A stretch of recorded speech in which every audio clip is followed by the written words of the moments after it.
بسم الله الرحمن الرحيم الحمد لله رب العالمين وأصلي وسلم على نبينا محمد وعلى آله وصحبه أجمعين أما بعد. Shaykh al-Albānī on boycotting the goods of those who oppress and kill Muslims, posted by Abu Iyad.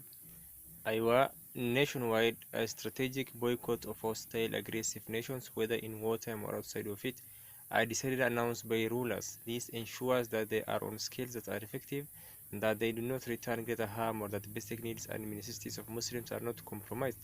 However, outside of that, in the view, some scholars, merchants, importers, and individuals may boycott the products of hostile non-Muslims who permit the revealment and abuse of Muhammad or oppress and kill Muslims out of protective jealousy for the messenger and the believers. In fact, they command it, especially when alternatives are available from Muslim countries or Muslim producers. This is while keeping in mind that the Sharia has not declared unlawful trading with non-Muslims until even trading with the enemy during wartime. In relation to goods that are not used to harm Muslims or support aggression against them, the Sharia has not declared this unlawful and has permitted it. Refer the article "The Ruling on Relations with the Peaceful and Warring Nations." Shaykh al-Albānī rahimahullah made the following remarks in relation to the issue of whether meat slaughtered by non-Muslims, in this case meat is imported from Bulgaria, is lawful or not. And another matter, I just said to one of our brothers who asked me, and when we are asked this often, so people ask me till this day about Bulgarian meat. In reality, I am amazed at people. This issue of Bulgarian meat we have been put to trial with for many long years. In all of these years, has the time not come for Muslims to understand the ruling on this Bulgarian meat? A strange matter. So I say you must have heard, even if you are in doubt about whether these animals are slaughtered upon the Islamic way or are not slaughtered upon the Islamic way, for you are not in doubt that they are slaughtering our Muslim brothers. They are attacks who have been established for a long time, and they are being slaughtered like sheep.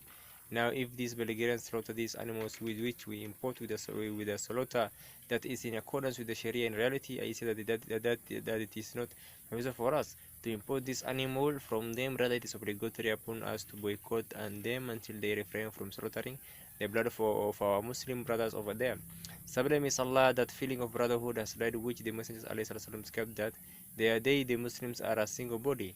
The example of the believers in their mutual affections and mass is like a single body. One of its limbs complains of pain, suffering, the whole body responds to it with fever and arthritis. The Muslims have not returned to the feeling the pains of their brothers, and thus the Islamic ties between them have been cut. For that reason, the question, is it permissible to eat Bulgarian meat, concerns them more. Brother, you know that the Bulgarians slaughter Muslims there, and there is no difference between an Arab Muslim, a Turkish Muslim, and an Afghani Muslim, and so on, and their faith, just as Allah subhanahu wa ta'ala said, verily the believers are brothers to one another.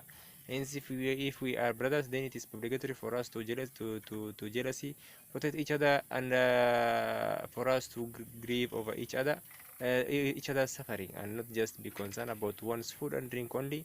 If we assume the situation that a person is not satisfied that Bulgarian meat is considered to have come from a dead animal, its ruling is like that of a dead animal because it has been killed first and not slaughtered.